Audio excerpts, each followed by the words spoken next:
Bonjour à tous, ravi de vous retrouver sur Public Sénat et retour ce matin à une réunion qui s'est tenue la semaine dernière au Sénat avec les parlementaires de l'OPECST, l'Office parlementaire des choix scientifiques et technologiques, présidé par le sénateur Les Républicains de la Meuse, Gérard Longuet.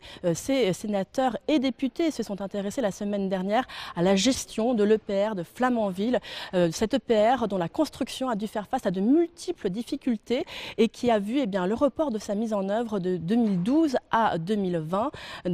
La dernière difficulté en date étant des soudures qui ont été constatées, des problèmes de soudure. En effet, l'alerte a été donnée en 2015 et depuis, l'autorité de sûreté nucléaire, au mois de juin dernier, a demandé à EDF de réparer ces soudures. Face à cette nouvelle difficulté, la semaine dernière, EDF a fait une sorte de mea culpa. Effectivement, on aurait pu faire mieux, on dit les industriels qui ont détaillé les scénarios de réparation possibles. Pour eux, le plus simple serait finalement de démonter une partie de la centrale, de cette tuyauterie pour pouvoir réparer les tuyaux fautifs. Cela demande du temps, cela demande de l'argent, mais c'est aussi le plus sûr. Alors les sénateurs et les députés ont longuement questionné les industriels sur la gestion de ces anomalies, mais finalement, ils ont décidé de renouveler leur confiance à ce grand projet industriel. Retour donc à cette réunion qui s'est tenue la semaine dernière au Sénat. Mesdames et messieurs, chers collègues, c'est à mon tour de remercier tous les acteurs du domaine nucléaire ici présents pour venir éclairer les parlementaires de l'Office et à travers eux la représentation nationale et plus largement nos concitoyens qui ont la possibilité de regarder cette audition en direct ou en différé. Nous sommes ici sur un sujet important et sensible avec une opinion publique qui s'inquiète d'entendre régulièrement des difficultés d'un chantier de grande haleine, entamé, comme le rappelait le président Longuet, en 2007, et avec des difficultés qui reviennent au devant de l'actualité de temps à autre, avec des annonces de nouveaux délais et d'accroissement de coûts. Nous sommes sur des opérations de grande ampleur. Les délais, quand ils sont allongés, sont bien allongés. Les coûts, quand ils sont étendus, sont bien étendus.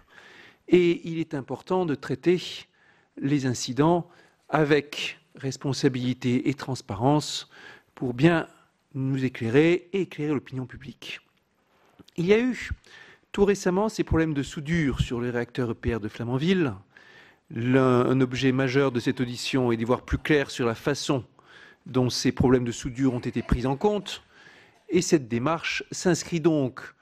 audition s'inscrit donc dans une démarche de contrôle se distinguant de certaines auditions publiques plus traditionnelles de l'Office, orientées par exemple sur de la prospective ou sur du panorama. L'audition de ce jour se rapproche un peu de celle que nous avons pu avoir sur le dispositif Parcoursup, après l'audition qu'il avait eue sur APB, ou sur le risque de tsunami sur les côtes françaises, 10 ans après le précédent rapport de l'Office sur le sujet. Comment sera organisée cette audition ? Tout d'abord, les acteurs directement impliqués, les représentants d'EDF, de Framatome, puis de l'IRSN et de l'ASN, présenteront la démarche suivie dans le traitement de ces anomalies de soudure. Il s'agit en principe de 10 minutes par intervenant. On me dit qu'EDF et Framatome, tout comme l'ASN et l'IRSN, se sont organisés pour aménager leur temps de parole de 20 minutes à chaque fois pour l'ensemble des deux intervenants. Nous aurons, après IRSN et IRSN, une possible réaction éventuelle d'EDF et de Framatome. Nous aurons, s'ils le souhaitent, les interventions de Madame Monique Séné et de Monsieur Yves Marignac, aussi en conclusion de cette première partie, avec liberté et priorité pour réagir aux propos et aux questions. J'en profite pour me joindre au président Longuet pour remercier Madame Séné et Monsieur Marignac pour le rôle de représentation et d'expertise indépendante qu'ils apportent ici. Et puis nous aurons, à la suite de cette première partie, les questions de nos collègues députés et sénateurs, pouvant conduire, bien sûr, à des débats entre les participants que nous souhaitons aussi ouverts que possible. Je redonne la parole à Gérard Longuet. qui immédiatement la cède aux 20 minutes de l'industriel et qui se tourne pour l'autorité de sûreté et l'IRSN ensuite. Mais commençons par celui.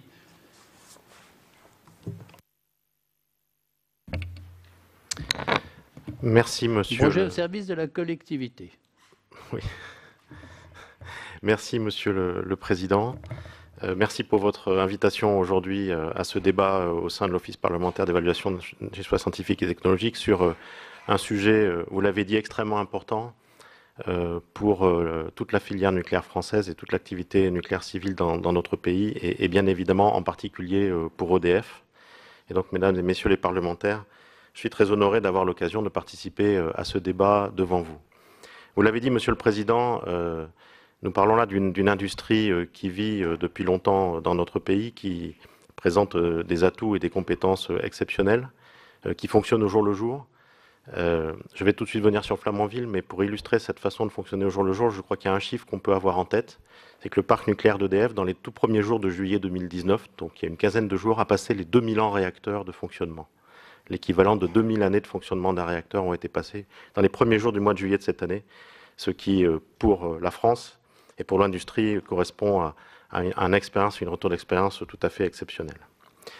Aujourd'hui, je viens vous présenter un sujet difficile. Je viens avec une grande humilité, puisque, vous le verrez dans ma présentation, je ne me cacherai pas derrière mon petit doigt. Nous faisons face à une difficulté sérieuse sur le chantier de Flamanville, qui correspond à des déficits de traitement de ces soudures par EDF, Framatome et ses sous-traitants sur la durée du chantier. Et donc, je dirais, il est important de pouvoir le partager. Il est important aussi de bien convenir entre nous de la meilleure façon d'y réagir et des meilleures pistes d'enseignement que nous pouvons en tirer pour l'avenir de l'activité nucléaire dans notre pays. Donc je viendrai sur une première partie qui correspond à la présentation de ce dont il s'agit, peut-être de quoi nous parlons avec ces lignes vapeur du circuit secondaire de Flamanville et ces fameuses traversées dans les parois du bâtiment réacteur, ce qui a été fait dans les 2 dernières années et dans les derniers mois à EDF, les relations que nous avons eues avec l'ASN, une deuxième partie sur les travaux en cours que nous avons maintenant pour nous remettre en conformité suite à la décision de l'ASN, et puis une troisième partie sur les enseignements que nous en tirons pour l'avenir. Si je commence donc par cette première partie, de quoi s'agit-il? Nous parlons des lignes vapeur du circuit secondaire du Flamanville 3, et je sais que dans la salle, tout le monde est assez familier du nucléaire, mais néanmoins, les lignes vapeur d'un circuit secondaire d'un réacteur à eau pressurisée, ce sont les grosses lignes qui emmènent la vapeur sous pression des générateurs de vapeur vers la salle des machines. Et donc, je dirais qu'ils transportent l'énergie, finalement, du cœur du réacteur vers les installations qui vont ensuite produire de l'électricité. À Flamanville, ces lignes ont été conçues à l'origine selon un référentiel dit d'exclusion de rupture, ce qui requiert une réalisation avec une haute qualité de fabrication. C'est un référentiel exigeant au sens où l'application de ce référentiel d'exclusion de rupture fait que l'hypothèse d'une rupture de ces lignes est exclue d'une grande partie des études de sûreté. Donc c'est une hypothèse très forte de la conception. Les exigences de haute qualité correspondantes ont été respectées pour les tuyaux qui constituent ces tuyauteries des lignes vapeur. En revanche, nous avons pris conscience au management d'EDF en 2017 que ces exigences n'avaient été que partiellement déclinées pour la réalisation des soudures qui se situent entre ces tuyaux. Il faut imaginer que ces lignes vapeur sont des lignes assez longues qui suivent un circuit depuis les générateurs de vapeur à l'intérieur du bâtiment réacteur, puis dans les bâtiments auxiliaires, puis vers la salle des machines. Et évidemment, font l'objet de soudures entre différents tronçons de tuyaux. Après de nombreux échanges avec l'ASN et l'IRSN, et d'ailleurs au passage au printemps 2018, la découverte de défauts sur certaines de ces soudures, nous avons décidé en juillet 2018 de remettre à niveau toutes les soudures de ces lignes vapeur qui sont situées à l'intérieur du bâtiment réacteur et à l'extérieur du bâtiment réacteur, donc bien entendu toutes celles qui présentent des défauts. Sur ce circuit, il y a une particularité, c'est que 8 soudures sont situées dans les parois de l'enceinte de confinement, donc dans les parois du bâtiment réacteur. On verra tout à l'heure un petit schéma. Il y a en fait 4 tuyauteries, 4 lignes vapeur, et 2 soudures sur chaque tuyauterie à l'intérieur des parois du bâtiment réacteur, donc 8 soudures. Pour ces 8 soudures, EDF, en juillet 2018, avait proposé de les conserver en l'état, en démontrant que la qualité obtenue pour ces soudures, bien que n'étant pas à l'attendu au regard du référentiel, était néanmoins suffisante pour garantir un fonctionnement du réacteur en toute sûreté, ce qui signifie présenter des caractéristiques mécaniques suffisantes pour avoir suffisamment de marge par rapport à tous les cas de fonctionnement de l'installation. Le 3 décembre 2018, nous avons remis à l'autorité de sûreté un dossier technique qui précisait en particulier, il y a aussi d'autres aspects sur les autres soudures, mais la démarche de justification en l'état concernant ces 8 soudures. Nous avons eu de nombreux échanges au premier trimestre 2019 avec l'ASN, des compléments à ce dossier, et sur la base de ce dossier, l'ASN a réuni le 9 avril 2019, c'est une erreur du slide, le groupe permanent d'experts pour les équipements sous pression nucléaire, le GP-ESPN. Celui-ci a rendu un avis le 11 avril 2019, dans lequel il considère qu'EDF, à défaut de renoncer à tout ou partie de l'exclusion de rupture, doit procéder à la remise en conformité de ces traversées. Et compte tenu des risques que EDF avait exposés pour la reprise de ces soudures, le GP avait dit qu'il était indispensable d'ouvrir les champs d'investigation. Suite à cet avis du groupe permanent, nous avons eu encore plusieurs échanges avec l'autorité de sûreté. Nous avons fait évoluer notre stratégie, considérant que en intégrant l'avis du groupe permanent ESPN, maintenir en l'état ces soudures sur l'ensemble de la durée de vie de l'installation était difficile, et nous avons proposé une nouvelle stratégie devant le Collège des commissaires le 29 mai 2019, puis formellement par courrier le 7 juin 2019. Cette nouvelle stratégie était de procéder à la mise à niveau de ces 8 soudures de traversée dans un délai raisonnable après la mise en service du réacteur, en fin 2024 pour être précis, avant fin 2024, en apportant tous les éléments de justification du fonctionnement en toute sûreté du réacteur dans l'intervalle, évidemment en complétant notre justification par un suivi en service et un grand nombre d'études, et puis des dispositifs qui étaient de nature à conforter la robustesse de l'installation. Le 19 juin 2019, l'ASN a néanmoins décidé de demander à EDF de remettre à niveau ces soudures, donc les 8 soudures de traversée, avant le démarrage de l'installation. Sur ce petit slide, je ne vais pas rentrer dans les détails, mais vous voyez ce dont il s'agit. Donc on va surtout regarder le dessin du bas en une minute. Vous voyez verticalement les 2 parois de l'enceinte de confinement du bâtiment réacteur. À gauche du slide de la diapositive, on va vers l'intérieur du bâtiment réacteur. À droite, on va vers l'extérieur du bâtiment réacteur. C'est comme ça qu'il faut le lire. La tuyauterie vapeur principale, c'est la tuyauterie rouge. Elle est raccordée au milieu, donc elle est insérée dans un parjet. Vous voyez, c'est la tuyauterie verte qui est enchâssée dans le génie civil du bâtiment. Et au milieu du dispositif, elle est fixée, ces tuyauteries rouges sont soudées à un flasque de même diamètre intérieur, qui ensuite, lui, est raccordé au génie civil du bâtiment. C'est un des endroits où la tuyauterie vapeur principale, la tuyauterie rouge, est fixée au génie civil du bâtiment. Il faut qu'elle le soit à quelques endroits dans son cheminement qui va du générateur de vapeur à la salle des machines, et un des endroits est à cet endroit-là. Donc les 2 soudures qu'il faut reprendre sur chaque ligne sont matérialisées, c'est les soudures circonférentielles comme ceci qui sont matérialisées par les petits triangles rouges que vous avez de part et d'autre du flasque qui est représenté en orange sur le schéma.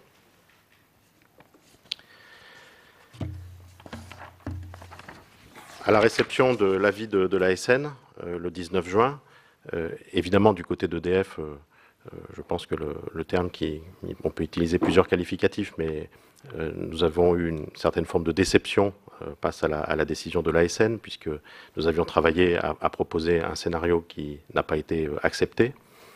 Mais évidemment, et comme il se doit, nous respectons cette décision de l'ASN, et donc nous travaillons depuis le 19 juin à remettre en conformité ces soudures de traversée et mettre donc en œuvre la décision de l'ASN. À ce jour, nous avons 3 scénarios pour la remise en conformité des soudures de traversée. Nous n'excluons pas dans les travaux qu'éventuellement d'autres scénarios puissent sortir, mais aujourd'hui, il y en a 3 qui sont étudiés de manière approfondie. Le premier scénario consiste à extraire ces traversées par l'extérieur du bâtiment réacteur, dans des bâtiments qu'on appelle bâtiments des auxiliaires de sauvegarde, dans lequel il convient de démonter un certain nombre d'équipements qui sont aujourd'hui installés, bien entendu, pour pouvoir sortir l'ensemble de la tuyauterie des traversées, la reprendre, la réinsérer, puis évidemment réinstaller les équipements dans le bâtiment des auxiliaires de sauvegarde. Donc c'est un premier scénario, je dirais, dont la faisabilité est la plus acquise des 3 scénarios, qui nécessite de démonter puis de remonter un nombre assez significatif d'équipements dans les bâtiments auxiliaires. Il y a un deuxième scénario qui est le premier que nous avions étudié à l'origine parce qu'il minimise les montages et les démontages, qui est d'intervenir directement dans l'espace entre-enceinte, donc directement entre les 2 parois de génie civil que vous revoyez sur ce petit schéma, les 2 parois gris clair verticales. C'est un scénario qui évite de démonter les matériels autour de la traversée, mais qui fait travailler dans un espace relativement confiné et nous fait démonter des matériels sur lesquels, je dirais, nous n'avons pas le droit à l'erreur pendant les phases de montage et de démontage, des matériels qui sont relativement sensibles. Donc c'est un scénario, si je dois le qualifier, qui permet d'éviter de démonter des choses autour, mais présente un enjeu et un risque de mise en œuvre un peu plus élevé que le premier, et donc il nécessite un niveau de préparation très élevé. Et puis nous étudions un troisième scénario, qui est un scénario de remise à niveau par l'intérieur des lignes, avec un robot que nous insérerions dans la tuyauterie et qui viendrait refaire les soudures depuis l'intérieur. Alors qui est évidemment un scénario très intéressant, au sens où lui aussi évite une grande partie de montage et de démontage autour, permet de reprendre les installations in situ de manière propre, nécessite de bien qualifier en revanche évidemment le robot et tout le dispositif de fonctionnement. Pour chacun de ces scénarios, nous sommes en train de travailler le plus rapidement possible à une description technique précise de l'intervention, évidemment un planning détaillé de cette intervention, une analyse complète des risques. Nous sommes extrêmement vigilants à ce troisième point, puisqu'il faut remettre en conformité ces soudures pour appliquer la décision de l'ASN. Il faut être certain de 2 choses en le refaisant, qui est de pouvoir garantir le résultat final comme étant correct et adapté au référentiel, et deuxièmement, de ne pas générer d'autres risques sur l'installation. Un schéma industriel, c'est-à-dire comment nous nous organiserons avec les industriels qui sont partenaires d'EDF sur ce projet, et une évaluation évidemment des coûts de l'intervention. Nous avons d'ores et déjà décidé que, sans attendre, nous engagerions les approvisionnements les plus critiques, sans attendre d'avoir étudié la fin des scénarios, puisqu'il serait dommage d'avoir ensuite en planning sur le chemin critique des approvisionnements de tuyauterie ou de matériel qui ne sont pas à l'échelle du projet. Et donc, dès que nous aurons identifié, et c'est déjà le cas, des approvisionnements nécessaires, nous les lancerons. Nous souhaitons convenir avec l'ASN d'un cadre d'instruction le plus précis possible de chacun de ces scénarios, et nous souhaitons du coup faire le choix du scénario retenu une fois que toutes les dimensions que j'ai citées auront été obtenues et que nous aurons un cadre d'instruction avec l'ASN pour être certain de faire le choix du scénario qui présente, évidemment, qui remet en conformité l'installation, ça c'est la base, et qui présente le meilleur compromis, je dirais, planning, risque et sécurité de la démarche de licensing.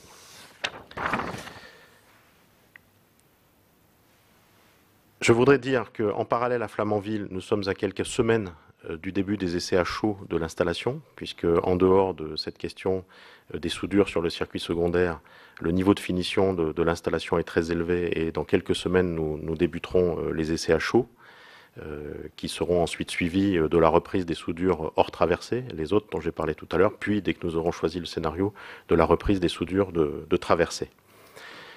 Je voudrais dire aussi, et vous l'avez souligné, Monsieur le Président, que ce qui est en débat dans les travaux que nous faisons sur ce circuit secondaire à Flamanville, ce n'est pas le modèle EPR, mais c'est une question de mise en œuvre de ce modèle et de qualité de réalisation à Flamanville.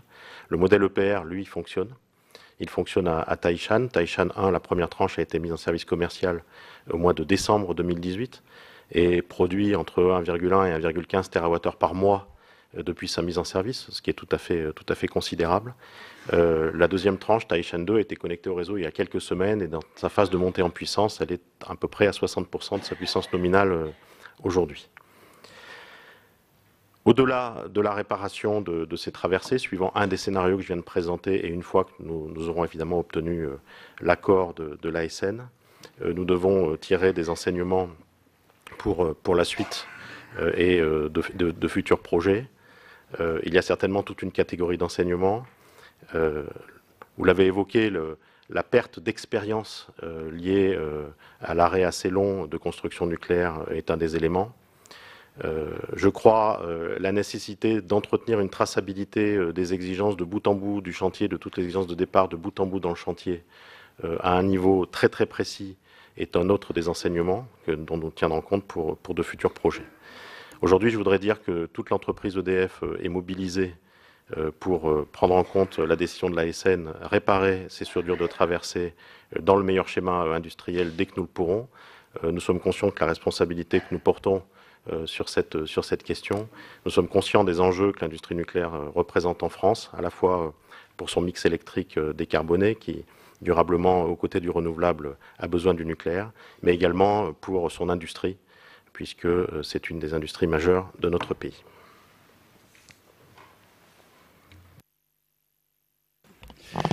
Monsieur le Président, Monsieur le Vice-président, merci de me donner aussi l'occasion de m'exprimer. Donc Xavier Ursa a dit beaucoup de choses. Moi, je voudrais simplement, puisque vous avez exprimé le souci de comprendre aujourd'hui les raisons qui font que nous rencontrons un certain nombre de difficultés, de être plus explicite, je ne vais pas non plus esquiver la question et je voulais revenir un petit peu sur le sujet de l'exclusion de rupture. L'exclusion de rupture, c'est effectivement un principe qui a été édicté dès l'origine de l'EPR, dans le rapport de sûreté, mais c'est un principe dont Areva à l'époque et Framatome aujourd'hui ont une certaine paternité, donc qui avait visé à simplifier et à permettre qu'on ne prenne pas en compte certains accidents de rupture dans la conception de composants et des structures environnantes. C'est comme ça que c'est écrit dans le rapport sûreté, et il s'appuyait sur un niveau de défense en profondeur. Ce qu'on appelle défense en profondeur, c'est qu'il s'appuie sur plusieurs critères de défense.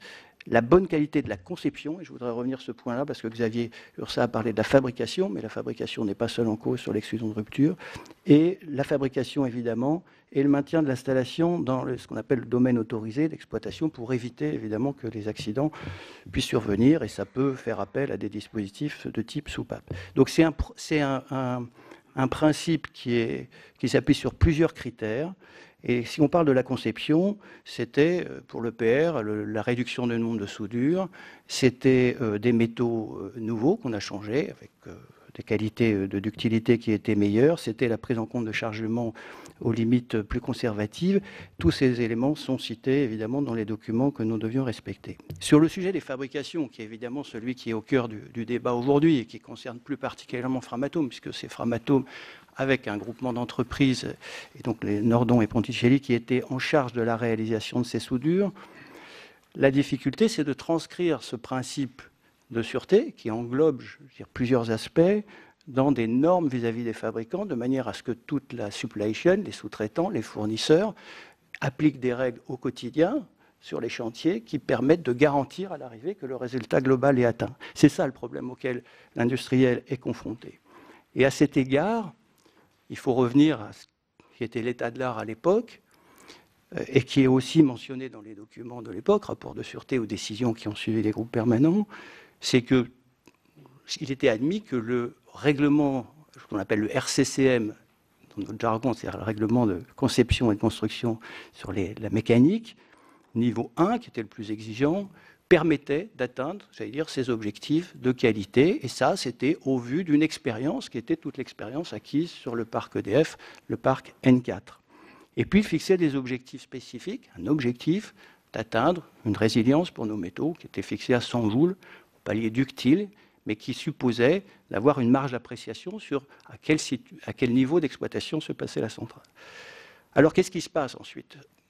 Là, on est en 2005-2007, et puis on arrive en 2011-2012. Nordon préfabrique effectivement à Nancy les canalisations, qui sont celles qui sont aujourd'hui les traversées dont nous parlons, et effectivement ne lui sont spécifiées que l'application de ce fameux code de construction RCCM.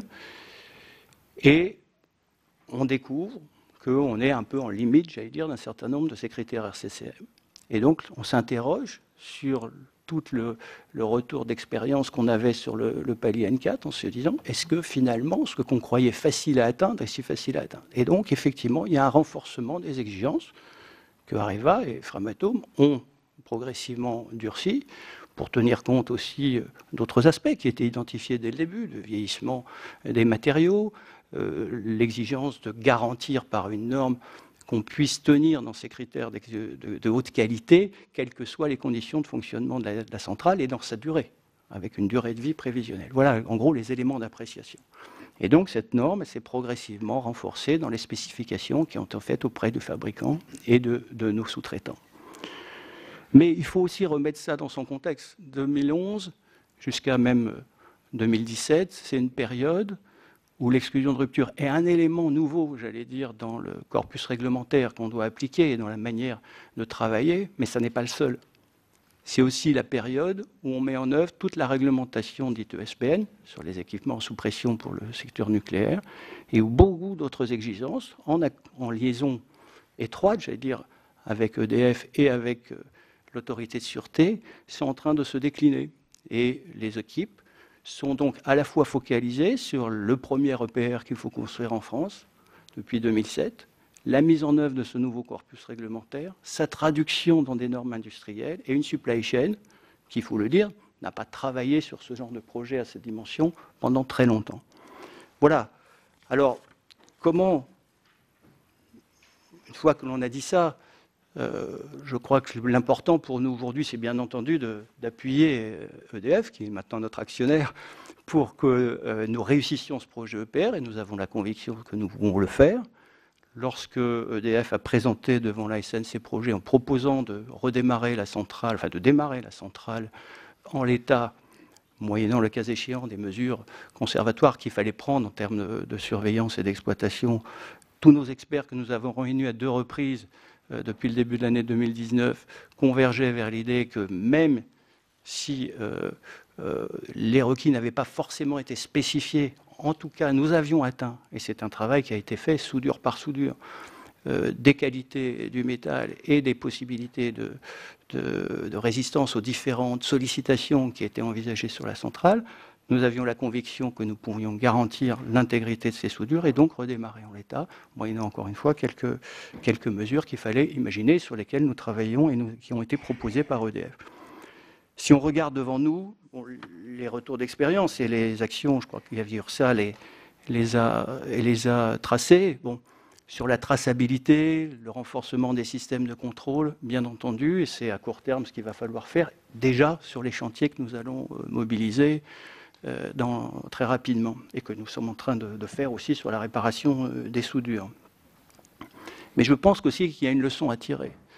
C'est que bien sûr, il fallait spécifier, mais il fallait aussi partager ces spécifications. Et donc, je crois qu'on a absolument besoin, en amont, lorsqu'on se lance dans des opérations d'une telle ampleur et d'une telle complexité, on a besoin de partager effectivement avec l'autorité de sûreté, l'ensemble des parties prenantes, l'ensemble des objectifs et des requis pour bien les traduire, parce que l'industriel, pour bien travailler, il faut qu'il ait un cahier des charges qui soit clair et qui soit partagé. Et qu'ensuite, on s'y tienne. Le deuxième élément, c'est la stabilité. Et je crois que ce sera un très grand enseignement pour nous, pour le futur, puisque le nucléaire a fonctionné l'an passé parce qu'on a fait des paliers et qu'on a appris aussi des premières têtes de série pour ensuite réussir les suivantes. Voilà. Et puis, nous, on a une expérience, un retour d'expérience en interne, bien entendu. C'est ce lien entre la conception et la fabrication, ce que dans notre jargon on appelle le system engineering. Et donc, on est en train de se doter. Depuis maintenant 2 ans, on a lancé ce travail en profondeur d'outils qui nous permettent de traduire dans tous nos processus de fabrication industrielle, aussi bien les nôtres que ceux avec nos sous-traitants, qu'il faudra contrôler à cet égard et intégrer dans le processus, que toutes les exigences de conception se retrouvent en fabrication. Merci, et merci d'avoir à peu près tenu le contrat de temps, ce même contrat de temps qui est ouvert à l'autorité de sûreté nucléaire et l'Institut de recherche sur la sûreté nucléaire. Monsieur le Président, Monsieur le Vice-président, Mesdames et Messieurs les parlementaires, Mesdames et Messieurs, je ne reprendrai pas les éléments qui ont été présentés préalablement, notamment par Monsieur Ursa, et qui correspondent effectivement factuellement à la situation de l'installation et au déroulé de la découverte des anomalies et de leur traitement en relation avec l'autorité de sûreté nucléaire et l'IRSN. Je reviendrai peut-être sur quelques détails de date et je préciserai en revanche un peu plus en détail les éléments liés à à la conformité des soudures par rapport aux exigences. Et je corrigerai, me semble-t-il, un peu les propos qui viennent d'être tenus par M. Brady. Tout d'abord, les anomalies qui sont présentes sur les traversées enceintes de Flamanville ne sont pas récentes. Elles ont été découvertes par EDF et par Framatome en juillet 2015. L'autorité de sûreté nucléaire n'en a été informée qu'en janvier 2017. Le haut niveau d'exigence qualité, qui est lié à ces soudures en exclusion de rupture, et je ne reviendrai pas sur l'explication qui a été donnée par M. Ursa, sont des niveaux de qualité qui ne résultent pas de la réglementation et de la réglementation des équipements sous pression, mais qui résultent d'une proposition qui a été faite par EDF et par Framatome dans le cadre de l'instruction de la demande d'autorisation de création de l'EPR et qui correspondait à des niveaux d'exigence qui avaient été largement atteints lors de la construction des derniers réacteurs du palier N4, notamment à Civaux, Monsieur le Président. Et ce sont les mêmes exigences qui ont été retenues pour la construction des traversées enceintes des réacteurs EPR à l'étranger, en Finlande, en Chine et en Grande-Bretagne. Donc nous sommes là face à un niveau d'exigence de haute qualité, certes, mais tout à fait atteignable et qui n'est pas en lien avec les évolutions réglementaires dans la réglementation des équipements sous pression. Et c'est une proposition d'EDF et de Framatome. Néanmoins, comme ça a été souligné, ces exigences n'ont pas été formulées et transmises aux fabricants et aux sous-traitants du fabricant, surtout aux sous-traitants du fabricant. Donc Framatome n'a pas transmis ces exigences aux deux entreprises, Nordon et Ponticelli, chargées de réaliser les soudures. Et c'est ça l'origine de l'écart, puisque la construction en usine de ces tronçons de traversée enceinte n'a pas été faite avec le niveau de qualité qui était requis et qui découlait des choix faits par l'exploitant. Nous avons été, suite à l'information orale donnée par EDF, immédiatement mobilisés pour évaluer l'ampleur de l'écart par rapport à cette non-application du référentiel d'exclusion de rupture. Nous avons déclenché la SN dès février 2017, c'est-à-dire un mois après l'information, une inspection sur le site de Flamanville, où des opérations de soudage étaient encore en cours, non plus sur les traversées qui avaient été fabriquées en usine, mais sur le reste du circuit vapeur secondaire qui était toujours en cours d'assemblage. Cette construction avait démarré en avril, donc on en était encore au début de la construction du reste du circuit.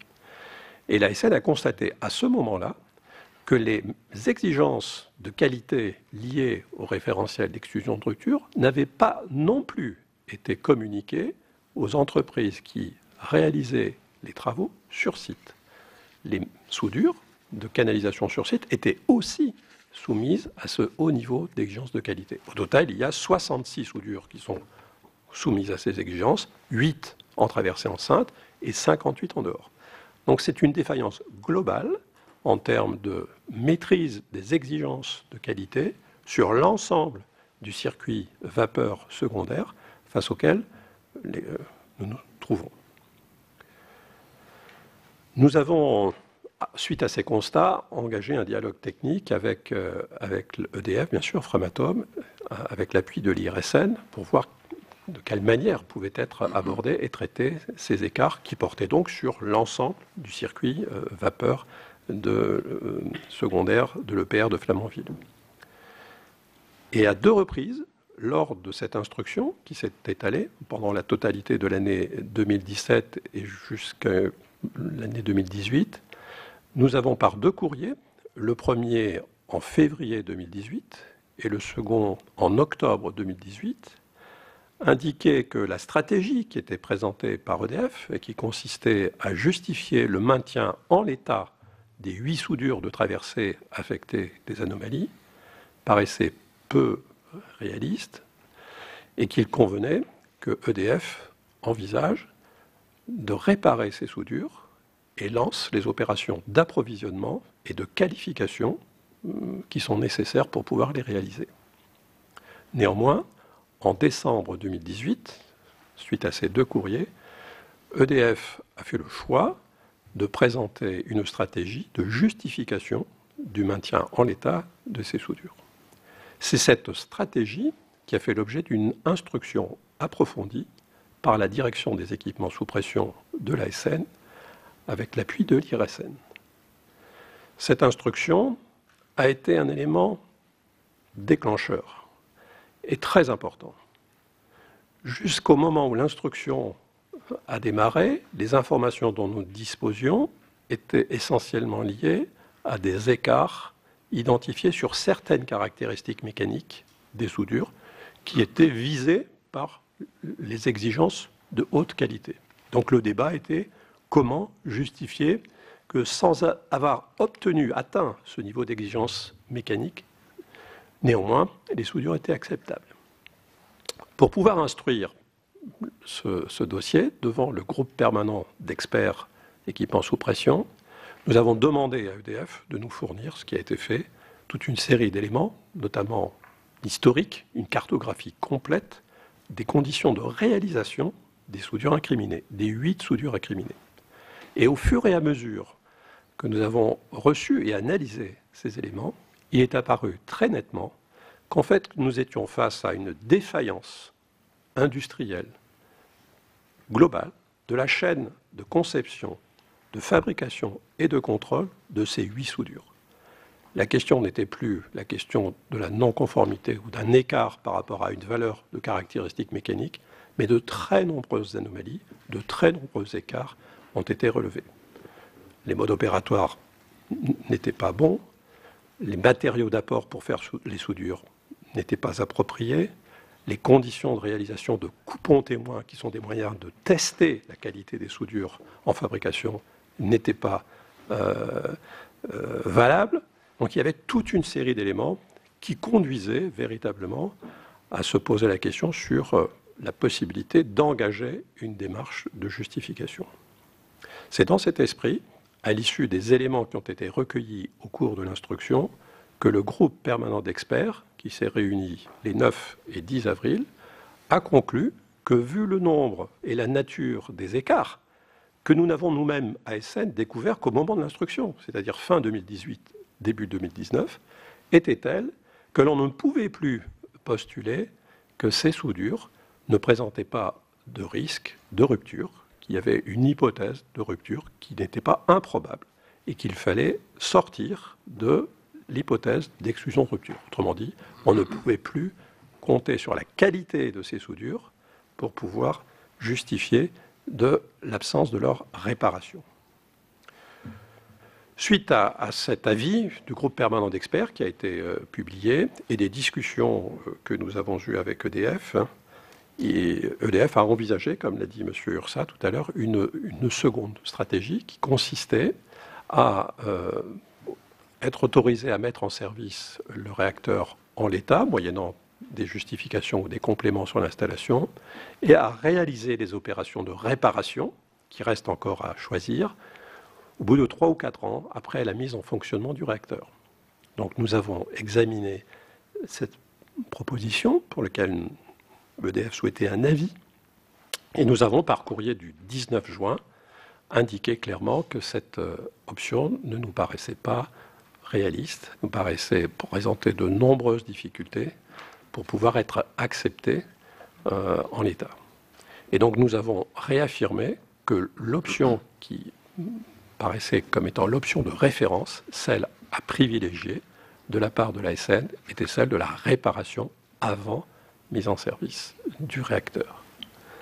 Voilà les faits chronologiques, voilà la manière dont les choses se sont déroulées. Bien évidemment, je pourrais répondre à des questions pour préciser un peu plus en détail les raisons techniques qui nous ont conduit à considérer que cette démarche de justification après mise en service était une démarche complexe et vraisemblablement peu réaliste. Mais voilà où nous en sommes, Monsieur le Président, Monsieur le Vice-président. Alors, quel enseignement en tire-t-on à ce stade? À ce stade, on tire 3 enseignements. Vous l'avez dit dans votre propos liminaire, Et je le souligne à travers les constats que nous avons faits sur ce cas particulier de l'EPR, des soudures, des traversées enceintes et du circuit vapeur principal, mais aussi depuis le début de la construction de l'EPR sur d'autres composants soudés ou non soudés, où l'on s'est nettement rendu compte que l'expérience industrielle, la compétence clé industrielle, s'était affaiblie dans le secteur du nucléaire et qu'il fallait la recouvrer à travers, bien évidemment, des opérations concrètes de réalisation industrielle. Donc ça, c'est le premier point. Le premier constat, c'est que les constats, les anomalies que nous avons découvertes sont bien le signe d'une perte d'expérience et de compétences de la filière industrielle et qu'il y a un effort à faire pour recouvrir ces compétences et pour réaliser du premier coup la qualité qui est attendue du nucléaire et qui est nécessaire à la confiance dans le nucléaire. Le deuxième constat que nous faisons, à travers cette affaire, mais à travers d'autres, c'est que peu à peu, la filière nucléaire française a fait un choix qui consiste plutôt à rentrer dans une logique de justification technique a posteriori, justification par le calcul, justification par des études, lorsqu'elle est confrontée à des écarts sur des équipements, plutôt que de réaliser la réparation de ces équipements. Il y a une espèce de pari qui est fait sur le futur en disant, certes, il y a un écart, on l'a détecté, on engrange cet écart et on le traitera plus tard. Petit à petit, une espèce de but qui se constitue avec toute une série d'écarts qui sont à traiter, alors que peut-être, dans un certain nombre de cas, le traitement immédiat de ces écarts, la correction immédiate, aurait été plus simple. Un grand industriel de l'industrie nucléaire m'a dit il y a quelques mois que son approche était tout à fait claire auprès de ses troupes. 80% des écarts industriels devaient être immédiatement corrigés pour ne pas rentrer dans des logiques de justification a posteriori qui consomment beaucoup de temps d'expertise et qui sont incertaines, en conservant juste sur les cas les plus complexes la négociation qui est nécessaire pour la justification. Je pense que ce bon sens industriel a été un peu perdu de vue dans la situation dans laquelle nous sommes. Le traitement plutôt immédiat, pas nécessairement dans tous les cas, mais le traitement immédiat pour éviter ce pari sur l'avenir des justifications a posteriori. Et le troisième enseignement que j'en tire est un enseignement pour l'ASN en termes de contrôle. Il est vrai que les opérations de contrôle et d'inspection qui sont menées par l'ASN sont priorisées compte tenu des moyens dont nous disposons, et nous les priorisons sur les plus gros équipements, notamment dans une chaudière nucléaire. Nous regardons plus la cuve, les générateurs de vapeur, le circuit primaire principal, que certaines parties du circuit secondaire. Nous avons réalisé, pendant la période de 2005-2016, juste avant la découverte de ces anomalies, 64 inspections qui ont été en rapport avec la construction de l'EPR chez les fabricants. 5 inspections ont concerné le soudage et les équipements soudés. Mais aucune d'entre elles n'a porté sur les traversées enceintes. Je pense qu'il faut que nous réfléchissions en interne sur une orientation de priorité d'inspection qui consisterait à mieux tracer, à mieux identifier et à mieux contrôler les cas où nous sommes, comme pour l'exclusion de rupture, devant des situations qui ne ressortissent pas à la réglementation, mais qui sont la conséquence du décret d'autorisation de création, pour lesquelles il y a besoin de vérifier sur le terrain que ces dispositions particulières qui sortent de la réglementation sont effectivement intégrées et appliquées. Ce qui n'a pas pu être fait ici, puisqu'elles étaient en dehors de l'application réglementaire, puisqu'elles résultaient d'un choix volontaire de l'exploitant, et elles n'ont pas été suivies comme il aurait fallu le faire. Et donc je pense que nous aurons un retour d'expérience à tirer sur ces éléments. Monsieur le Président, Monsieur le Vice-président, Mesdames et Messieurs les parlementaires, Mesdames et Messieurs, je vous remercie de me donner la parole sur cette question des soudures. Je vais intervenir sur la question des soudures et sur les enjeux de sûreté associés et sur l'exclusion de rupture. Je suis accompagné de collaborateurs, de collaboratrices en l'occurrence, et notamment la directrice des nouveaux réacteurs à l'IRSN. Donc c'est Karine Hervieux qui suit de manière très opérationnelle la question de l'EPR. Alors, les lignes vapeur principales, elles partent, comme ça a été dit, des générateurs de vapeur dans l'enceinte. Elles traversent l'espace entre enceintes, là où il y a notre problème de soudure. Elles traversent les bâtiments des auxiliaires de sauvegarde et elles rejoignent la turbine dans la salle des machines. En fait, 3 types de phénomènes sont susceptibles de se produire en cas de rupture de ces tuyauteries. La première, c'est une augmentation brutale du refroidissement, puisqu'évidemment la tuyauterie étant ruptée, la vapeur sort beaucoup plus vite. Une augmentation brutale du refroidissement de l'eau du circuit primaire qui peut impacter la maîtrise de la réactivité dans le réacteur. Le deuxième phénomène, c'est évidemment une libération importante de vapeur. Quelques chiffres. La vapeur dans ces tuyauteries est de 300 degrés, 80 bars, et elle sort à 600 kg par seconde. 600 kg par seconde, ça veut dire que toutes les 2 secondes, vous avez l'équivalent d'une Clio, quoi. Ouais, donc c'est considérable. Donc ça peut engendrer une augmentation importante de la pression dans l'enceinte, dans l'espace entre enceintes, dans les bâtiments des auxiliaires de sauvegarde, selon l'endroit où a lieu la brèche.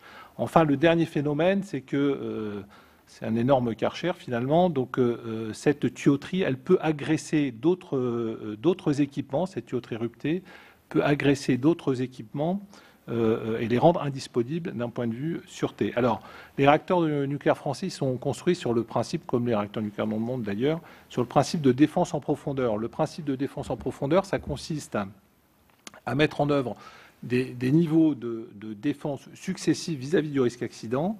Donc très concrètement, le premier niveau, ça consiste à bien concevoir, bien réaliser les systèmes en fonctionnement normal. Il s'agit d'éviter les incidents. Premier niveau de la prévention. Deuxième niveau, il s'agit de détecter les incidents et éviter qu'ils deviennent des accidents. Le troisième niveau consiste en la maîtrise des accidents, donc typiquement une brèche sur certains circuits. Le quatrième niveau consistant en la maîtrise des accidents de fusion du cœur. Donc pour résumer, bien que des précautions soient prises pour prévenir la survenue d'un accident, cet accident il est néanmoins postulé et des dispositions doivent être prises pour limiter les conséquences de cet accident postulé. Pour certains composants, il n'est pas possible de définir les dispositions pour limiter les conséquences de leur défaillance. C'est par exemple le cas de la cuve du réacteur. Pour ces composants, donc le troisième niveau de défense en profondeur, donc je rappelle lequel c'est la maîtrise de l'accident, il n'est pas opérant. Et donc l'exploitant, il doit compenser l'absence de cette ligne de défense, la troisième ligne, la maîtrise de l'accident, par le renforcement de la prévention de la défaillance. Il faut éviter que le composant ait cette défaillance, il faut rendre cette défaillance extrêmement improbable. Donc pour une tuyauterie, par exemple, ça va se traduire par une conception optimisée, par exemple en limitant le nombre de soudures, en limitant les contraintes mécaniques. Ça va se traduire par le choix d'un matériau qui a des bonnes propriétés mécaniques et qui est tolérant aux défauts. Ça va impliquer la mise en œuvre d'un procédé de fabrication maîtrisé de haute qualité. Ça va nécessiter des contrôles poussés et en utilisant des techniques différentes, ultrasons, tir radiographique, contrôle par ressuage. Ça, c'est la démarche d'exclusion de rupture. C'est fort porté sur les premiers niveaux de défense en profondeur, ce qui ne peut pas être atteint sur les niveaux supérieurs. C'est une démarche historique de la conception des réacteurs existants, même si ça ne s'appelait pas la démarche d'exclusion de rupture à l'époque. Elle était appliquée initialement aux gros composants du circuit primaire, donc la cuve, l'enveloppe des générateurs de vapeur, l'enveloppe des pompes primaires. Donc il s'agissait pour les concepteurs de prendre en compte l'impossibilité de mettre en place des dispositions de limitation des conséquences et de leur défaillance. Elle est ainsi appliquée aujourd'hui aux tuyauteries principales vapeur des REP existants. C'est ce qu'on appelle les super pipes ou les tronçons protégés dans le jargon technique. Donc pour les réacteurs existants, pour le réacteur N4, ça concerne une vingtaine de mètres. Pour le réacteur EPR, le tronçon avec exclusion de rupture, c'est plutôt la cinquantaine de mètres. En 2004, les directives techniques pour la conception et la construction de la prochaine génération de tranches nucléaires ont été publiées par l'ASN. Ces directives, elles sont issues, parce qu'à l'époque c'était un projet franco-allemand, elles sont issues d'échanges entre les experts allemands et français. Et c'est ces directives qui servent de base à la conception de l'EPR. Et ces directives, elles indiquent explicitement que la démarche d'exclusion de rupture est applicable aux tuyauteries de vapeur principales des circuits secondaires principaux. Et donc EDF a décidé d'appliquer effectivement cette démarche.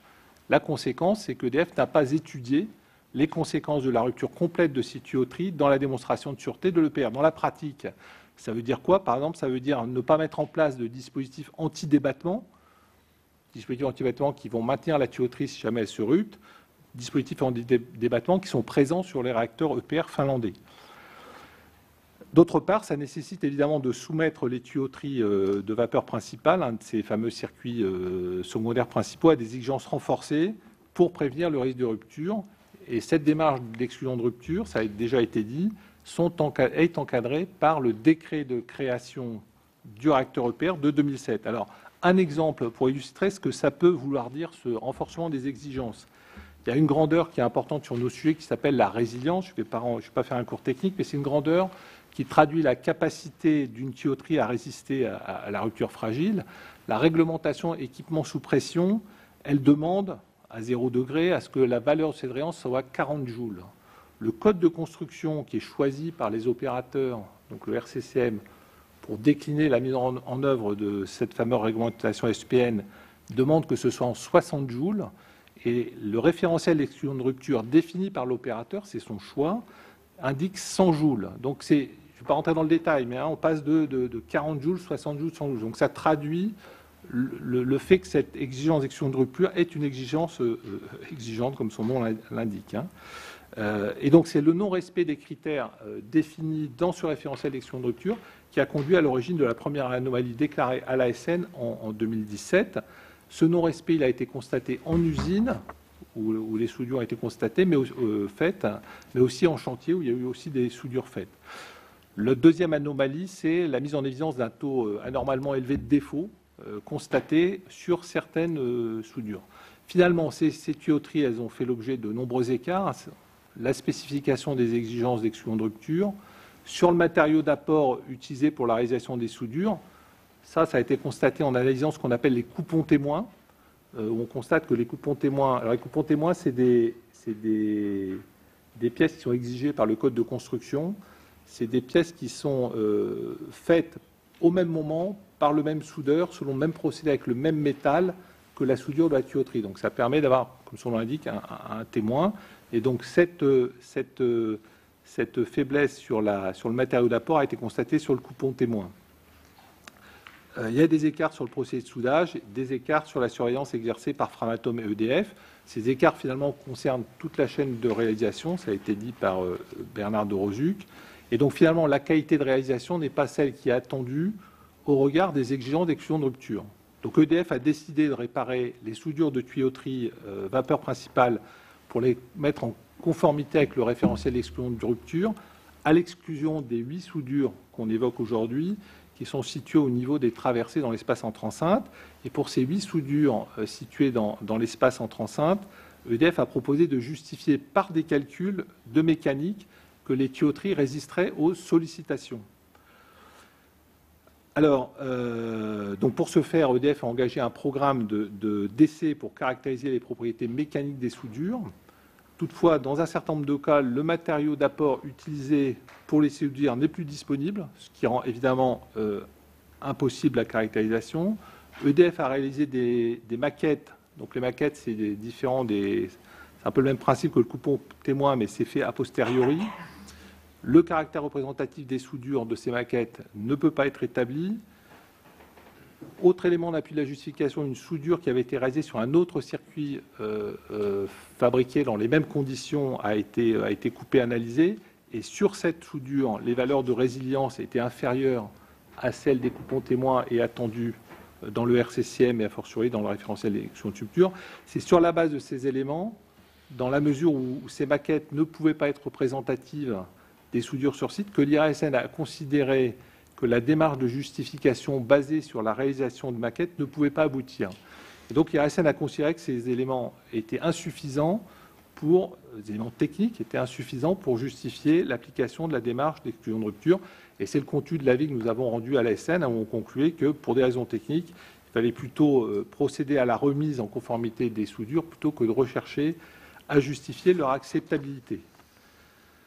Alors, cette situation, elle est très différente d'une autre situation d'écart qui avait été constatée il y a quelque temps sur les calottes de cuve, où il avait été constaté un excès de carbone qui avait conduit à un avis, je vais faire court, on va dire positif de l'IRSN, une position et la position de l'ASN qu'on connaît. Dans ce cas-là, pour la cuve, d'une part, aucun défaut n'avait été détecté dans les calottes. Deuxièmement, un programme de plus de 1500 essais avait été réalisé sur 3 calottes fabriquées dans les conditions analogues à celles de l'EPR, ce qui avait permis de connaître très précisément le comportement mécanique du matériau présentant ces excès de carbone et de constater qu'il était conforme à ce qui était attendu. Et enfin, ça avait permis de faire des calculs de résistance à la rupture brutale basés sur les valeurs obtenues qui ont permis de conclure sur le caractère acceptable de ces calottes. Voilà, donc l'importance de la caractérisation et de la représentativité des essais. Pour conclure, sur 2018-2019, la contribution de l'IRSN à cette expertise de l'ADEP, de l'ASN, représente un travail correspondant à 3,5 personnes an. Je le signale, et ça résonne sur un des commentaires de Bernard de Rosuc, que le traitement de ces écarts est perturbateur dans le process général d'expertise des dossiers. Merci, Monsieur le Président. Oui, je voudrais remercier nos intervenants. Leurs propos ont le mérite de la clarté, c'est le moins que l'on puisse dire. L'EDF et Framatome nous ont expliqué la genèse d'un chantier difficile. Vous nous avez dit, Monsieur le Président de l'ASN, les raisons pour lesquelles vous aviez demandé et engagé une procédure. Je crois qu'il serait peut-être intéressant de demander à EDF et à Framatome une première réaction sur les observations qui ont été présentées par le président Dorozuc. Je dois dire qu'en effet, cette affaire d'inspection est quand même très révélatrice. Si vous avez eu, Monsieur le Président, je dirais pas l'honnêteté, la loyauté, en tous les cas, le mérite d'attirer notre attention sur le fait que les inspections portaient sur ce qu'il y avait de nucléaire. On est sur des tuyaux, je ne suis pas un grand spécialiste, mais qui transportent de l'eau à forte pression qui, elle, n'est en rien nucléaire. Mais comme vous l'avez dit très justement, Monsieur Niel, c'est une défense en profondeur et que les ennuis commencent par s'ajouter et ensuite par se multiplier. C'est au fond ce que nous avez dit. Et c'est pas parce que de l'eau qui n'est pas chargée, irradiée, s'échappe que cela ne peut pas entraîner une série de conséquences qui, de proche en proche, peuvent atteindre, dans des conditions que l'exploitant peut peut-être nous préciser, parce qu'il a quand même le mérite de l'expérience considérable, nous préciser.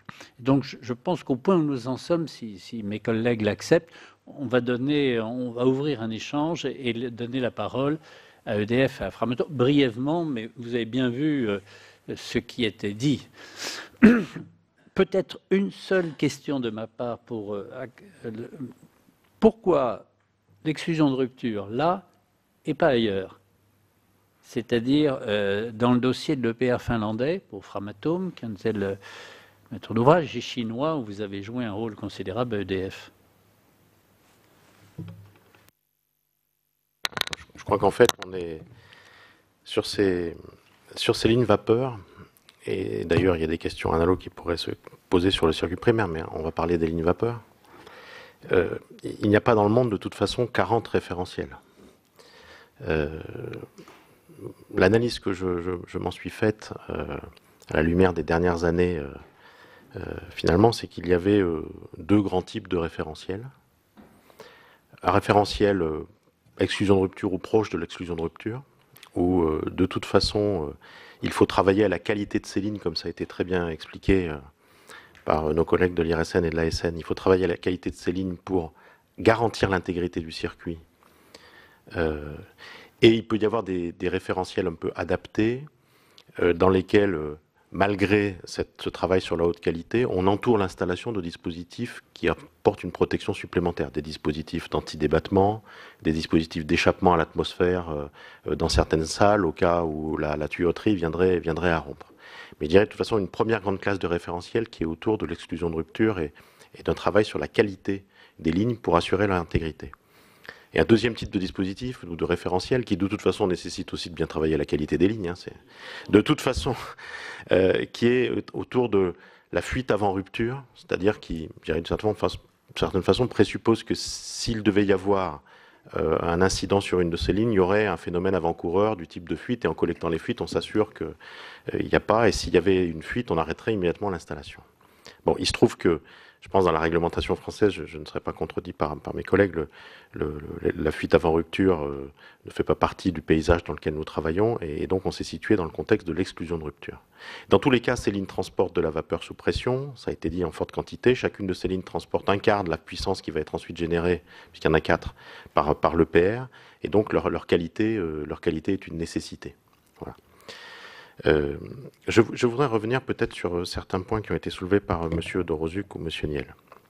Alors d'abord, je voudrais dire, je ne l'ai peut-être pas dit avec les mêmes mots, mais que je partage ce qu'a dit M. Dorozuc, le président de l'ASN, sur le fait générateur, qui est que le référentiel d'exclusion de rupture a été insuffisamment décrit et décliné auprès des fournisseurs et de tous ceux qui avaient à faire le geste professionnel dans les différentes phases de la construction, du soudage en usine ou sur site et de l'installation. C'est évidemment le fait générateur. Probablement dans ce fait générateur, il y a beaucoup de phénomènes. Je pense que le phénomène de la perte d'expérience a en effet probablement pesé assez lourd. Je voudrais en revanche réagir sur un point qui fait partie des enseignements de Monsieur le Président de l'ASN sur le pari sur le futur. Pour dire que c'est absolument pas la situation dans laquelle j'ai le sentiment que nous nous trouvons. Il y a 4 ans, quand j'ai pris les fonctions que j'occupe aujourd'hui, le message que j'ai passé aux équipes, et j'ai toujours passé le même, c'est que dans cette activité nucléaire, il y avait une seule ligne de conduite, c'était de faire face tout le temps à la réalité des choses. Et que se cacher derrière son petit doigt, travestir les choses, était de toute façon négatif, d'où qu'on le regarde. Évidemment, en matière de sûreté, pas besoin de faire un dessin, mais également en matière d'efficacité, de sécurité des intervenants, de performance finale de l'installation. En même temps, on est dans des sujets très complexes. Sur Flamanville, on a fait face à énormément de sujets qui ont été traités aussi vite que nous avons pu les traiter. Dans le cas qui nous occupe, si j'ai dit que le haut management de l'entreprise avait pris conscience que nous étions en écart à l'exclusion de rupture en janvier 2017, c'est la pure réalité. Il y a tout au long du chantier un certain nombre d'événements pendant les fabrications en usine des soudures de traversée, pendant la réalisation sur site des autres soudures, un certain nombre d'événements qui font prendre conscience aux acteurs que nous avons des écarts au référentiel RCCM, au code dont on parlait tout à l'heure, des écarts sur les valeurs de la mesure de ténacité ou de résilience. Mais je crois que les acteurs ont mis un certain temps avant de se rendre compte que ces écarts qu'ils essayaient de traiter un par un étaient en fait le résultat d'une défaillance plus large, qui était que le référentiel n'avait pas été suffisamment spécifié et décliné. Et peut-être avons-nous mis en interne un peu de temps à l'analyser, mais c'est vraiment dans les tout derniers jours de 2016 ou dans début 2017 que nous avons réalisé que c'était effectivement cette question de déclinaison de l'exclusion de rupture qui posait problème. L'ASN à ce moment-là était prévenue immédiatement. Ensuite, nous avons fait un travail pour voir quels étaient les écarts réels et s'il était possible de maintenir en l'état les soudures. Nous avons pris la décision, je l'ai rappelé tout à l'heure, en juillet 2018, de remplacer toutes les autres soudures. Donc là-dessus, il n'y a aucun débat. On est maintenant plutôt dans un dialogue. Et le groupe permanent qui s'est tenu pour le coup le 6 juin sur ces sujets, je dirais globalement, accompagne toutes les dispositions proposées. Nous sommes maintenant dans un dialogue pour bien travailler, pour refaire toutes les autres soudures. Et il y est resté cette question des soudures de traversée. Je veux dire tout de suite que sur les soudures de traversée, il n'y a pas de défaut à proprement parler. On est sur un sujet de qualité de réalisation et Alors je vois M. Marignac qui tique. Il y a 7 soudures qui sont absolument exemptes de tout sujet et une sur lesquelles un défaut dont les dimensions sont inférieures au code, dont même le groupe permanent du 9 avril a reconnu que ça ne devait pas amener à un traitement différent des 7 autres. Donc on peut considérer que les 8 soudures de traversée sont exemptes de défauts. Sur ces soudures de traversée, compte tenu de la complexité de reprise et compte tenu de la conviction que nous avions, que nous saurions démontrer que leurs caractéristiques mécaniques suffisaient à faire face au cas de charge et donc à garantir la sûreté de l'installation, Nous avons fait ce choix de proposer une démarche de justification en l'état. C'est dans mon esprit pas du tout une fuite en avant, hein. Je veux le dire ici très clairement. L'ASN a décidé de ne pas nous autoriser à faire ça, et je le respecte profondément, mais ce n'est pas du tout une fuite en avant. Nous avions proposé tout un programme de justification, y compris en refaisant des soudures dans les mêmes conditions, y compris en allant dans d'autres parties de l'installation découper des soudures qui avaient été réalisées dans les mêmes conditions. Monsieur Niel a dit qu'il y avait des valeurs qui n'allaient pas, il y avait en fait une valeur individuelle qui n'allait pas dans ces différents essais, mais globalement, toutes les mesures que nous avions faites confortaient notre position et montraient des marges significatives dans le fonctionnement à chaud de l'installation. C'est pour ça que nous avons fait ce choix. Mais je voudrais vraiment insister sur le fait que nous n'avons pas fait de fuite en avant sur ce sujet. EDF est extrêmement concerné par les questions de sûreté. On ne peut pas imaginer que nous sommes en train de jouer avec ça. Nous avons eu simplement le sentiment dès juillet 2018 qu'il fallait remplacer toutes les autres et que c'est sur ces 8-là où nous avions la conviction que nous pouvions montrer que les marges étaient suffisantes. Compte tenu de la complexité de remplacement, une justification en l'état est une démarche raisonnable. Voilà. Mais vraiment, je veux insister sur le fait que nous avions proposé un programme de caractérisation qui devait prendre encore un peu de temps, qui était très complet, et que nous n'avons pas cherché la fuite en avant. Après, je veux juste revenir sur le troisième enseignement cité par le président de l'ASN, parce que en fait, j'ai le même, hein, c'est ce que j'ai voulu dire tout à l'heure, en disant que pour les futurs projets, nous devions assurer la traçabilité des exigences de manière extrêmement forte de bout en bout. Et il est vrai que quand on construit un EPR, on a tendance à passer une grosse partie de son temps de contrôle sur les gros équipements. Et qu'un des gros enseignements de cette question de Flamanville, c'est que le geste professionnel, alors la bonne conception, mais le geste professionnel, y compris qui peut paraître simple à des acteurs externes, sur la qualité de réalisation de tuyauterie, la qualité de réalisation de soudure, en usine ou sur site, fait partie des fondamentaux de la sûreté auxquels il faudra consacrer une grosse énergie. Voilà. Donc c'est un enseignement fort. Je comprends que l'ASN, là, pour elle-même, pour la suite, de manière à mettre son énergie de contrôle aux bons endroits, nous l'aurons de la même façon dans tout futur projet pour mettre notre énergie au bon endroit. Simplement rebondir sur quelques propos de M. De Rossu, quand il dit en juillet 2015. C'est exact qu'en juillet 2015, on constate un sujet sur les soudures de traversée aujourd'hui. Mais c'est à l'époque, tout le monde, y compris les organismes notifiés par l'autorité de sûreté, se réfèrent au RCCM et finissent par valider la conformité au RCCM. Et c'est ça le sujet. Et quand vous parlez d'écart, je voudrais quand même relativiser le fait d'un écart à un référentiel qui s'est durci, je l'ai dit tout à l'heure, progressivement pour intégrer des marges et garantir à 100% qu'à l'arrivée, nous respecterions le référentiel.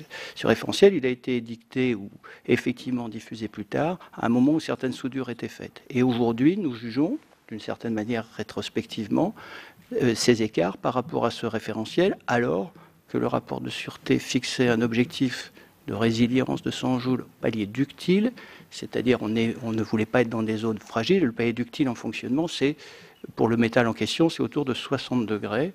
Les normes que nous avons fixées permettaient, et c'était le but, c'était ça l'exclusion de rupture, nous les avons fixées peut-être un peu tard, de réaliser, de tenir ce 100 joules à des seuils évidemment de 0 à 300 degrés, qui est ce que fixe le rapport de sûreté. Donc il y a eu, quand vous parlez de défaillance globale, je suis d'accord, ce n'est pas uniquement une défaillance de Framatome qui a spécifié à ses sous-traitants, c'est aussi une défaillance dans le fait que nous ne sommes pas allés assez loin collectivement dans la définition de ce qui était attendu au titre de cette exclusion de rupture et qu'effectivement, on s'est référé à des normes, comme l'a dit Xavier Ursa, RCCM, trop longtemps avant de réaliser qu'il fallait aller sans doute plus avant dans la définition des spécifications. Voilà. Et sur les enseignements, on ne peut être que d'accord, y compris sur l'idée de corriger vite. Mais il faut aussi voir que beaucoup des processus que nous avons à mettre en œuvre sont des processus qui n'impliquent pas que les fournisseurs et qui sont aussi conjoints avec l'autorité de sûreté, où il y a des points d'arrêt, etc. Donc cette exigence, elle sera pour nous tous.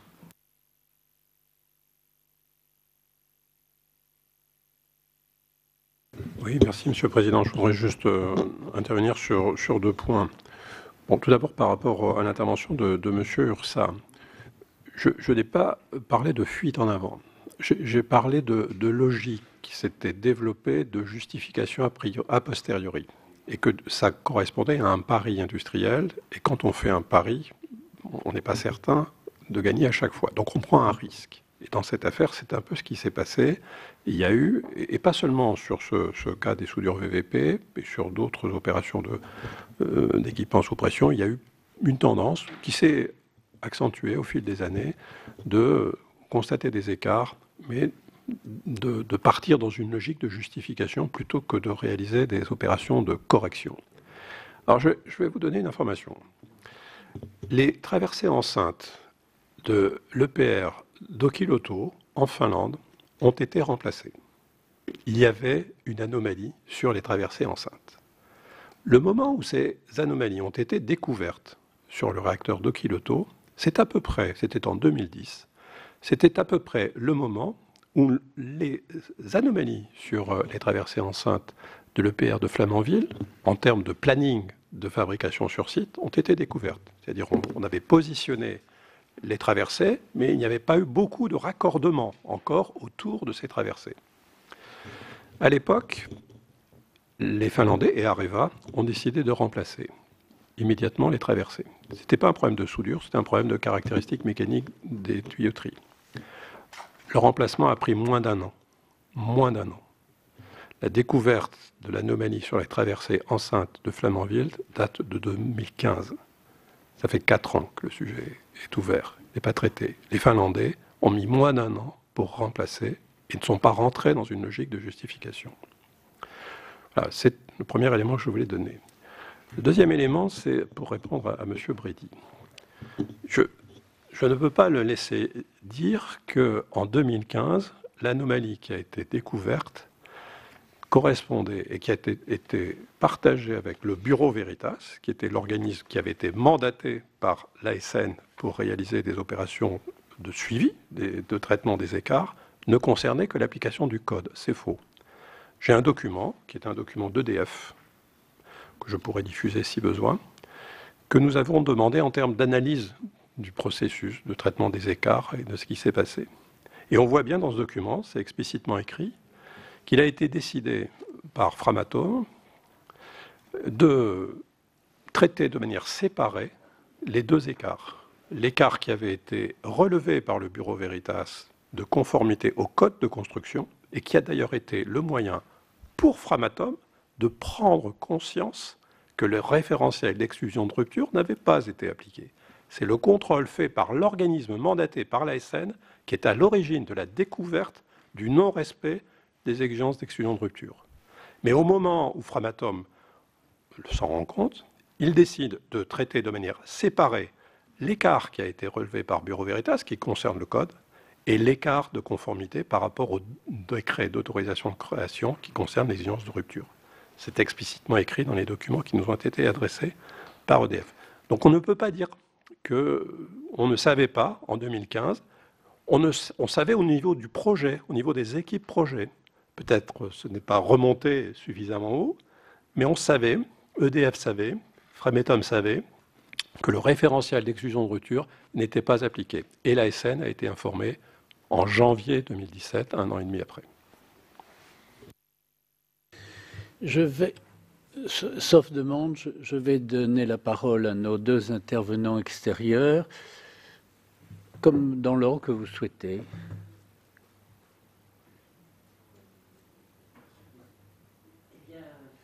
Donc, Madame Monique Séné.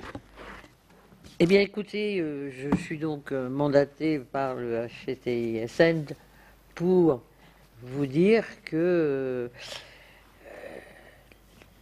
il a fait un rapport où il expliquait que, d'une part, on n'avait même pas pris en compte ce qu'il avait dit à un moment donné, et qu'en plus, la façon de faire une transparence pour la société n'était pas suffisante parce que les dossiers n'étaient pas suffisamment clairement explicites pour que les personnes à qui on s'adressait puissent comprendre, en particulier dans les CLI, dans les commissions locales d'information. Il y a eu un moment de désarroi, parce que ils n'avaient pas les données qu'il fallait, et puis quand on leur en donnait, c'était pas du tout explicité. Alors c'est vrai que le Haut Comité pour améliorer, a fait un rapport effectivement avec des mots simples, enfin, etc. C'est ce qu'on s'efforce de faire. Et pour les commissions locales, c'est indispensable. Il ne faut pas faire un rapport où on met des grandes choses, parce que ils demandent, à ce moment-là, ils demandent aux instances, Marignac le sait, de les aider. Voilà. Bon. Donc, moi, je pense que ce qui a été présenté montre bien les erreurs qui finalement étaient sous-jacentes, qui n'avaient pas été... Bon, on ne les avait pas prises en compte, finalement, que les canalisations devaient être avec des soudures correctes, etc. Et bon, c'est crucial.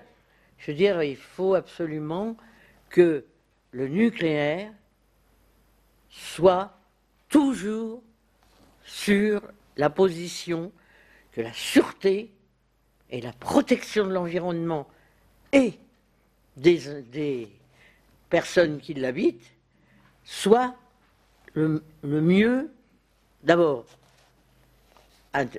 mise devant les ennuis, pour pouvoir pallier, évidemment, en demandant peut-être, je sais pas, une refonte de quelque chose, si EDF ne peut pas le faire. Bon, voilà. Donc, à mon avis, il est temps pour EDF de reprendre un dialogue correct avec la société. Je vous remercie, Madame, de vous exprimer une préoccupation que nous ne pouvons que tous partager, le besoin de sécurité. D'une certaine façon, EDF nous y répond. 2000 ans d'expérience, c'est pas complètement négligeable. Monsieur Marignac. Merci, bonsoir et merci de l'invitation à m'exprimer sur ce sujet. Alors, moi, ça fait quelques années que j'alerte sur ce que je considère être une crise systémique de la gouvernance du risque nucléaire. Et ce que j'ai entendu aujourd'hui, malheureusement, me renforce dans cette inquiétude.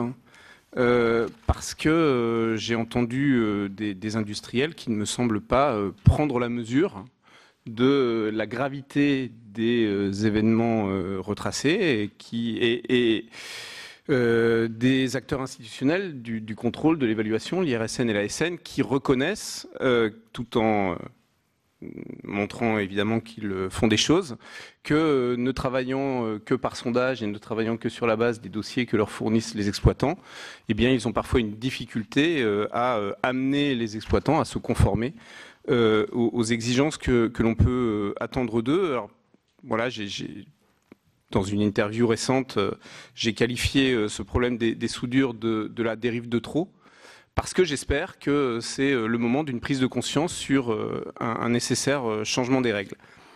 Par rapport au discours des exploitants, je veux dire, les éléments qui ont été fournis par l'IRSN et l'ASN en regard de ce que nous ont dit EDF et Framatome sont assez clairement, de mon point de vue, accablants. Et moi, quand j'entends EDF nous expliquer que le haut management n'a pris conscience de ce problème sur les soudures qu'en 2017. Alors, c'est peut-être vrai, mais si c'est vrai, c'est extrêmement inquiétant qu'il n'y ait pas eu plus de réactivité. Et en tout cas, quand on sait que les premiers problèmes ont été détectés dès 2012-2013, de constater qu'il a fallu tout ce temps avant des actions réactives est vraiment très, très inquiétant. Et la défaillance dont l'IRSN et l'ASN ont parlé, c'est vraiment une défaillance, il faut le redire, à tous les niveaux, depuis la conception, la contractualisation, la réalisation, le suivi et le contrôle, l'information des autorités et l'information du public.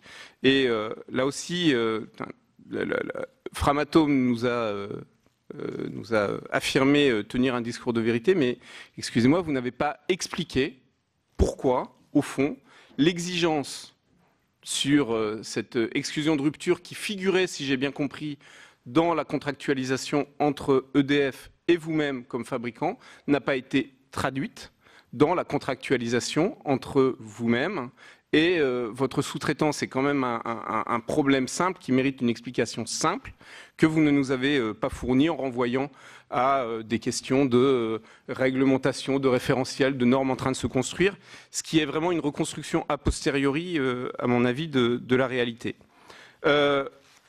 À nouveau, Monsieur Ursa, tout à l'heure, vous nous dites les 8 soudures sont exemptes de défauts. Vous savez bien, puisque vous l'avez reconnu vous-même, que ça n'est pas le cas, même si, effectivement, et en groupe permanent sur les équipements sous pression nucléaire, on a eu l'occasion d'en discuter, même si ce défaut dans une des 8 soudures était un problème tout à fait secondaire par rapport au sujet principal dont on discutait. Mais voilà, sur tous ces plans, je pense qu'il y a une forme de déni de la part des exploitants de la gravité des événements et des actions correctives à prendre en compte. Un point peut-être, parce que M. Niel a fait la comparaison à juste titre à mon sens avec le dossier des calottes de cuve. Et effectivement, il y a un certain nombre de facteurs communs dans l'origine et le déroulement de ces dossiers, mais avec des conclusions tout à fait différentes. Alors là aussi, en groupe permanent, je me suis personnellement opposé à la conclusion que tirait le groupe permanent, c'est-à-dire en gros de dire les calottes de cuve pouvaient être mises en service parce qu'il restait des marges de sûreté après toutes les analyses et tous les tests qu'a évoqué M. Niel. Il restait des marges de sûreté, même si ces marges étaient très significativement réduite par rapport à ce qui était visé initialement. Et c'est ça, moi, d'un point de vue réglementaire et démocratique, qui me posait problème. Mais effectivement, le sentiment général, la conclusion des experts, des spécialistes des matériaux, était que l'acier des calottes de cuve était suffisamment robuste. À l'inverse, clairement, dans la discussion technique que nous avons eue en groupe permanent sur ces soudures, le sentiment général des experts était que la qualité requise, la qualité ne pouvait pas être suffisante. Et ce sentiment-là, qui est né de l'analyse du dossier qui nous était fourni, je ne comprends pas que EDF ne l'ait pas eu. Comment expliquer que vous avez pu penser que les soudures pouvaient être d'une qualité suffisante pour en justifier le maintien en état? Et comment expliquer que vous ayez dans un deuxième temps proposé une stratégie qui consistait à laisser ces soudures en l'état 3 ou 4 ans? Je rappelle que sur le problème de qualité et de tenue de ces soudures, il n'y a pas d'effet de vieillissement comme il peut y en avoir, notamment dans les parties qui sont en contact avec le cœur du réacteur et irradiées, Monsieur le Président. Et donc, faire fonctionner 3 ou 4 ans, en fait, ça veut dire prendre 1/20 du risque qui consisterait à laisser ces soudures en l'état pour l'ensemble de la vie d'un réacteur. Et je ne sais pas, là encore, comment vous comptiez justifier ce point.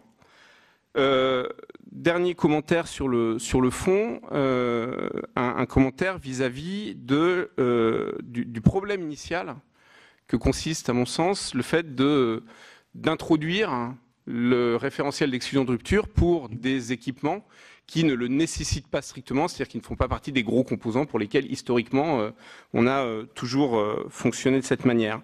En fait, on vous a parlé de défense en profondeur, et la défense en profondeur, effectivement, elle comporte plusieurs niveaux. Ce qui se passe quand on applique le principe d'exclusion de rupture, c'est que on met davantage d'exigences sur le premier niveau, celui de la qualité de conception et de réalisation, mais on se prive de niveaux qu'on garde si on n'est pas dans l'exclusion de rupture, les niveaux de gestion en fait d'une situation de rupture, troisième niveau, et donc on affaiblit en fait par principe la défense en profondeur, et on se place dans cette situation à risque, si on n'a pas atteint la qualité requise, d'avoir une démonstration de sûreté qui ne fonctionne plus.